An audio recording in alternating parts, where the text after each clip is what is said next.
Rachel Hurley est une jeune fille de 14 ans qui va mystérieusement disparaître alors qu'elle passait l'après-midi avec des amis. Rapidement, tout le monde se mettra à la chercher, mais Rachel semblait avoir disparu en l'espace de quelques minutes. Malheureusement, à la fin de l'après-midi, ses proches feront une bien triste découverte. Pour tout savoir sur la triste et très mystérieuse histoire de Rachel Hurley, lançons-nous maintenant dans la vidéo.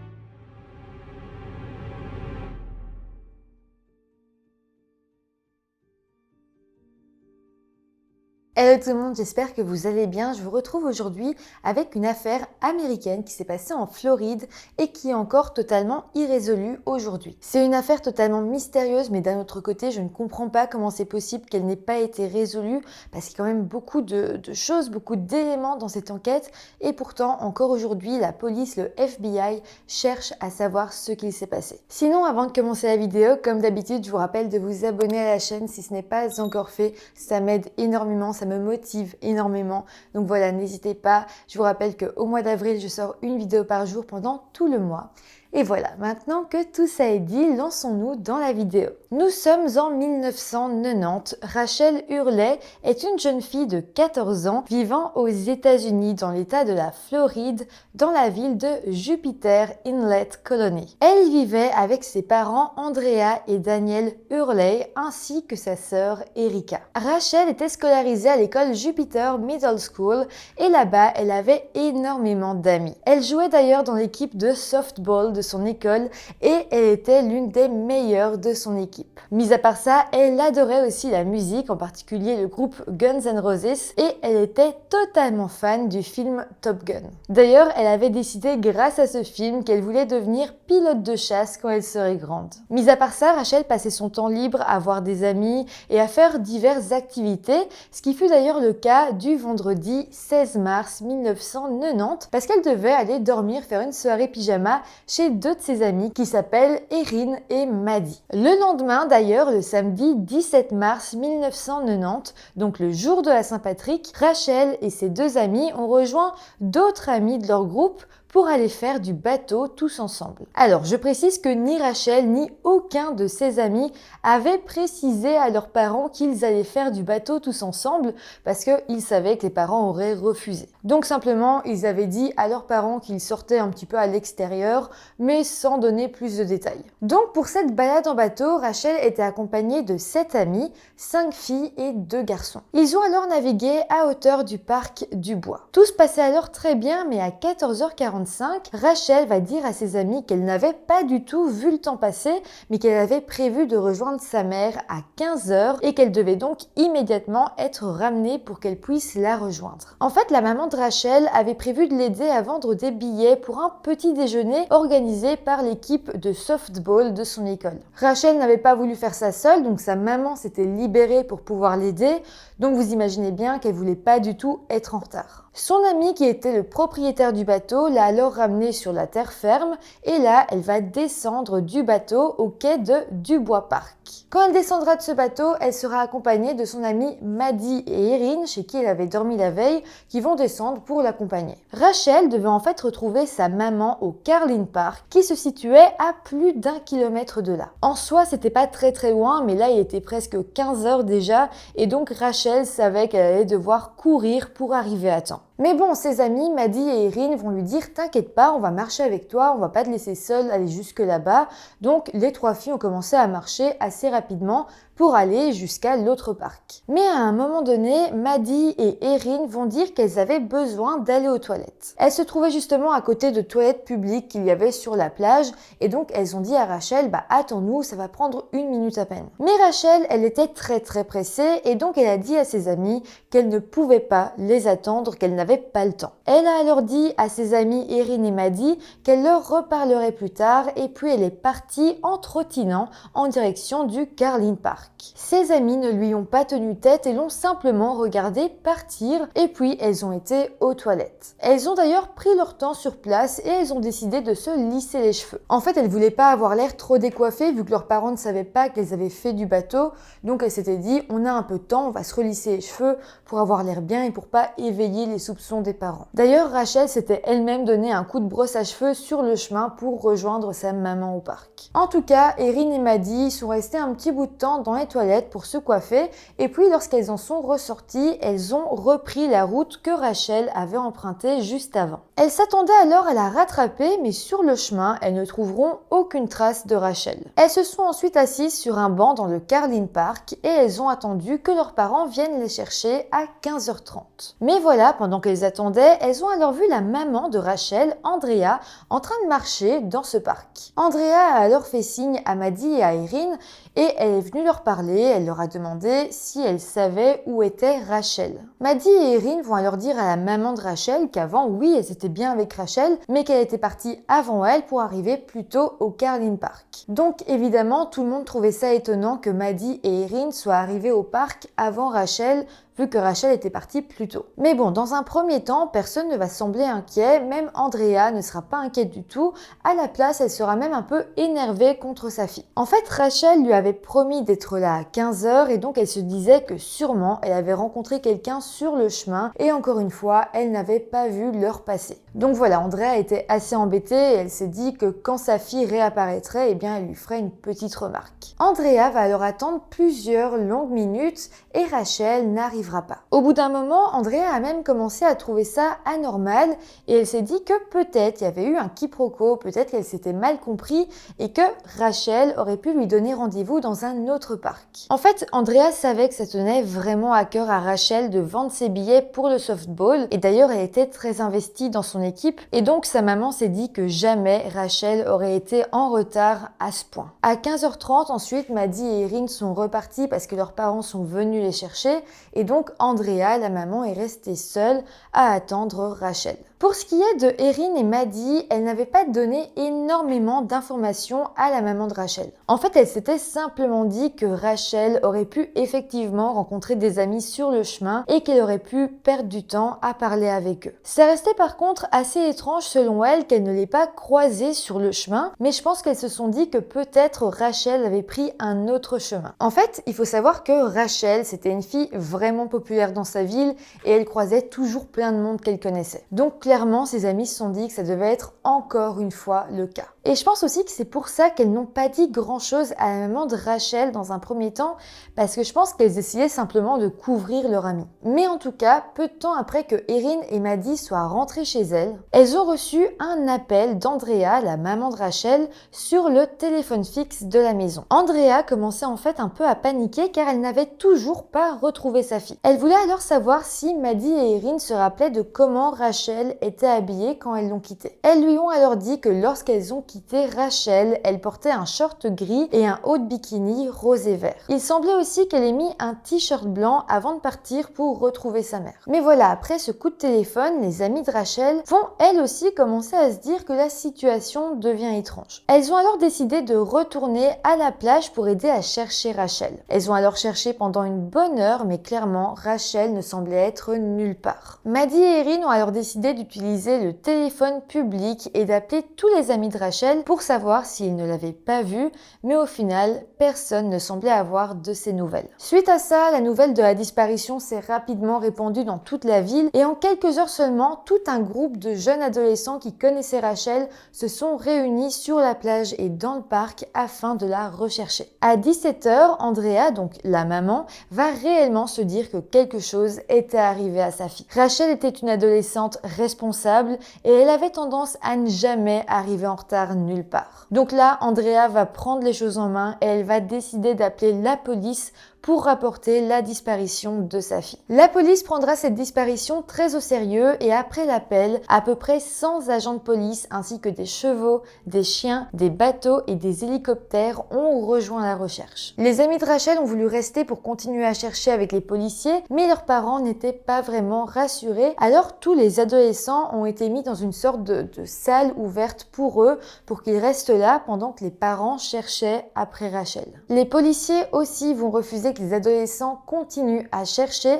parce qu'en fait ils commençaient à avoir peur que l'un d'entre eux ne trouve le corps de Rachel. Donc pour ne traumatiser personne, eh bien ils ont décidé que les adolescents devraient rester dans une salle entre eux. Au final, en fin d'après-midi, la plage entière avait été fouillée et Rachel n'y était pas. Il y avait d'ailleurs de plus en plus de vent et les gens ont commencé à quitter la plage. Les enquêteurs ont alors été sûrs et certains que Rachel ne s'y trouvait pas. Les recherches ont alors continué dans les zones boisées qui entouraient la plage. Ils ont d'ailleurs fouillé les parcs, notamment le Carlin Park, là où Rachel était censée retrouver sa mère plus tôt dans l'après-midi. Et là, à 20h15, le groupe de chercheurs va faire une horrible découverte. Ils ont retrouvé le corps de Rachel inanimé dans le bois du Carlin Park, à côté de la plage. Elle était décédée depuis déjà un moment et était allongée sur le dos. Ses vêtements lui avaient été enlevés et d'ailleurs ils ont été retrouvés à proximité de son corps. Le corps de Rachel sera alors emmené par la police et sera soumis à un médecin légiste pour qu'il détermine les causes de la mort. Il va alors noter que Rachel avait été agressée sexuellement, battue et étranglée ou étouffée à mort. Son corps était aussi couvert de blessures défensives, ce qui voulait dire qu'elle s'était vraiment battue pour sa vie. La mort de Rachel sera alors déterminée comme étant un homicide et une enquête pour meurtre va alors être ouverte. Le lendemain, soit le dimanche 18 mars, les enquêteurs vont alors passer au peigne fin les bois et la plage pour essayer de retrouver des indices qui pourraient les aider à identifier un suspect, mais malheureusement, ils ne trouveront rien. Les enquêteurs ont eux aussi interrogé chacun des amis de Rachel ainsi que plusieurs personnes présentes dans le parc ou sur la plage. Un adolescent qui avait été au Carlin Park ce jour-là dira alors aux enquêteurs avoir croisé un homme inconnu sortir d'une zone boisée pas très loin de l'endroit où le corps de Rachel avait été retrouvé. L'adolescent dira alors que l'homme avait retenu son attention parce qu'il était torse nu et sur son torse il y avait plein de traces d'égratignures. Il le décrira d'ailleurs comme un homme de 30 ans, mesurant 1m90 pour 70 kg et ayant des cheveux blonds foncés et une barbe. Il dira aussi qu'il portait un jeans et des bottes de construction. Les enquêteurs ont alors rendu cette description du suspect publique et ils ont fait un appel à témoins pour savoir si d'autres personnes auraient pu croiser un homme correspondant à la description. Évidemment, les enquêteurs préciseront que cet homme était leur suspect principal. Et là, c'est assez dingue, mais pas mal de personnes vont appeler la police pour dire que oui, ils ont souvent vu cet homme dans le parc en question parce que cet homme était comme un habitué du parc. En fait, selon plusieurs personnes, il vivait même dans ce parc avec une communauté de personnes sans abri. À ce moment-là, les enquêteurs et la population ont essayé de retrouver cet homme, mais bizarrement, ils ne l'ont plus jamais revu. Évidemment, tout ça, c'était que des témoignages, rien n'a jamais été affirmé et cet homme n'a jamais été retrouvé. Beaucoup ont alors imaginé que peut-être un des sans-abri qui logeait avec cet homme aurait pu s'en prendre à Rachel. En gros, ce que les gens disaient, c'était que Rachel avait sans doute été assassinée par l'un des sans-abri du parc. Ça semblait clair pour tout le monde. Et il n'y a pas vraiment eu d'autres pistes. Des enquêteurs se sont alors rendus dans les bois afin d'interroger les sans-abri, mais lorsqu'ils sont arrivés, ils se sont rendus compte que le campement avait été abandonné. Il restait en fait certaines de leurs affaires personnelles, mais en soi, plus personne n'habitait là. Rapidement, la nouvelle va tourner et on va apprendre que les sans-abri qui vivaient là avaient eu peur justement d'avoir des problèmes avec la justice suite au meurtre de Rachel et que donc ils avaient préféré changer d'endroit. En attendant de trouver d'autres témoignages, les enquêteurs vont essayer de comprendre pourquoi est-ce que Rachel se trouvait dans ce bois. Ils vont alors interroger sa famille qui leur expliqueront que Rachel ne se serait jamais aventurée seule de son plein gré dans les bois. Selon ses proches, c'était sans aucun doute quelqu'un qui l'y avait emmené de force. Sa maman expliquera d'ailleurs qu'elle avait toujours dit à Rachel ainsi qu'à ses amis de ne jamais aller seule dans aucune des zones boisées. Donc chacun des proches de Rachel avait beaucoup de mal à croire que Rachel aurait pu s'y rendre volontairement. Mais bon, les enquêteurs vont quand même se dire que si Rachel avait vraiment peur d'être en retard et que couper la route par les bois était un chemin plus rapide, eh bien c'est possible que Rachel se soit dit que pour une fois, elle allait aller dans les bois. Mais bon, ça reste que des suppositions et au final, eh bien on sait que Rachel n'aurait jamais été dans ces bois, mais que peut-être elle y aurait été parce qu'elle était fort en retard, donc ça ne nous avance pas à grand chose. Les enquêteurs vont alors rester sur leur piste principale. Selon eux, il était assez probable qu'il s'agisse bel et bien d'un sans-abri qui s'en soit pris à Rachel. Ils vont alors se renseigner et apprendre que les jours pluvieux, beaucoup de sans-abri se rassemblaient dans un petit abri abandonné qui se situait le long de la limite nord du Carlin Park.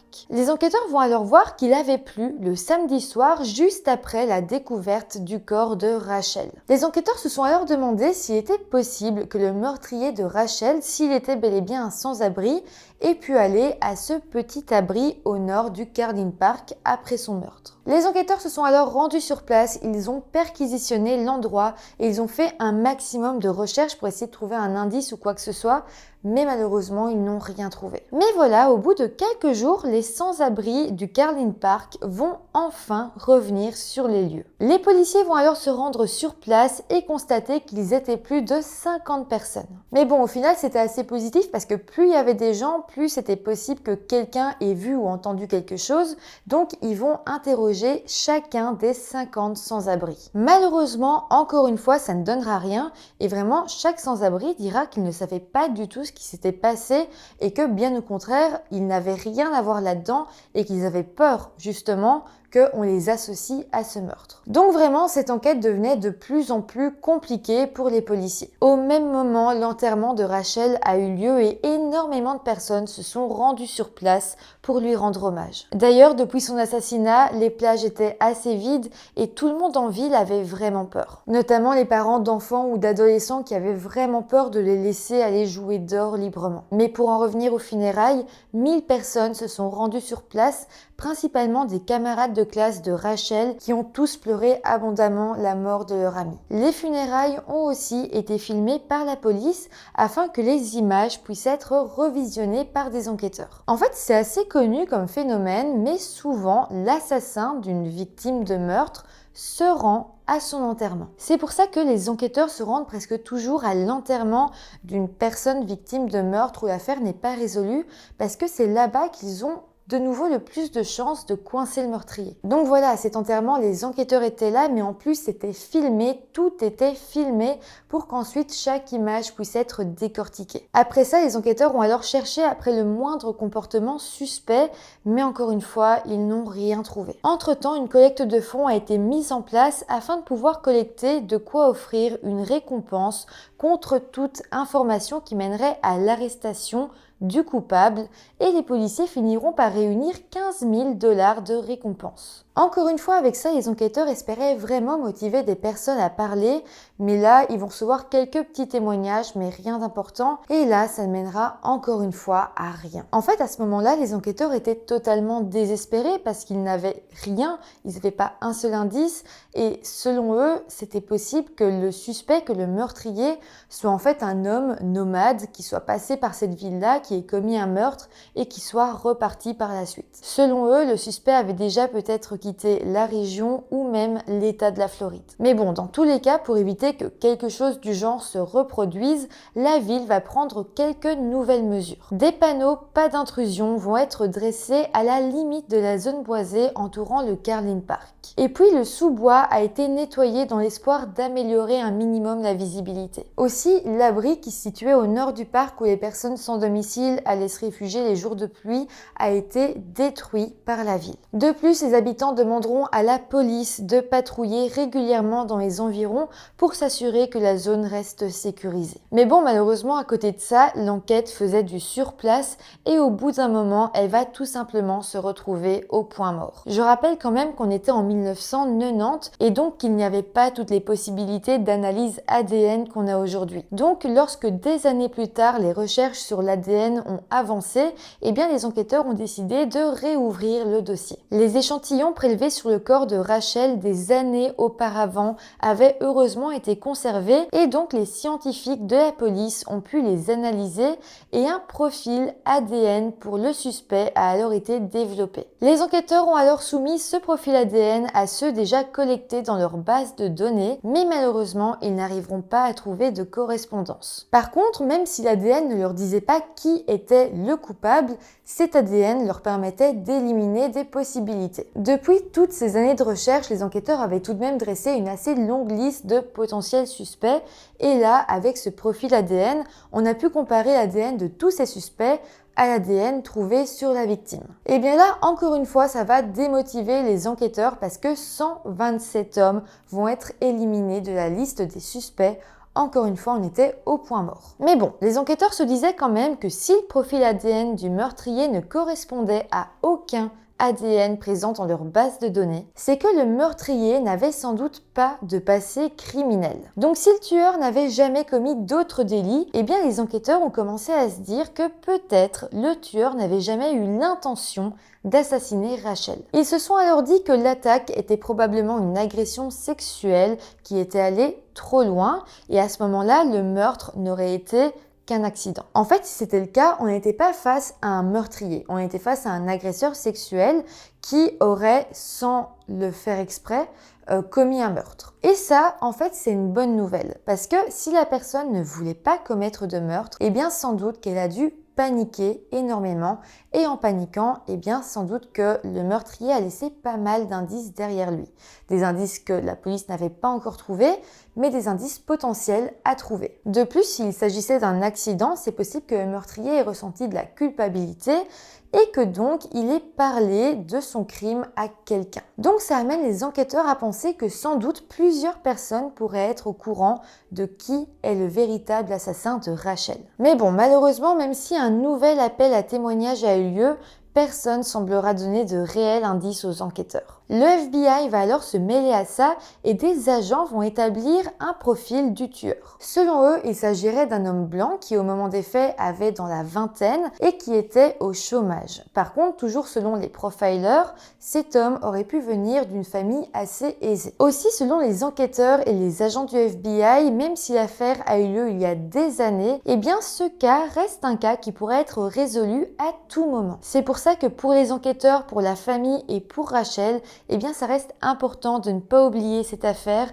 et de la partager un maximum. Malheureusement, son père, Daniel Hurley, est décédé subitement le 23 février 2019 alors qu'il entraînait l'équipe de cross de son petit-fils. Il est alors décédé sans jamais savoir qui était le responsable de la mort de sa fille, mais aujourd'hui la mère, la sœur et de nombreux amis de Rachel sont toujours en vie et espèrent que le tueur sera retrouvé. Voilà, c'est comme ça que se termine cette affaire pour le moment. C'est comme ça que se termine cette vidéo. En tout cas, n'hésitez pas à me dire en commentaire ce que vous en avez pensé. N'hésitez pas à me donner toutes vos hypothèses, toutes vos pistes. Je vous lirai comme toujours avec attention. Et voilà, en tout cas, si la vidéo vous a intéressé, n'hésitez pas à mettre un petit pouce en l'air, ça fait toujours plaisir, à vous abonner à la chaîne. Et moi, je vous dis à demain pour une nouvelle vidéo. Bye!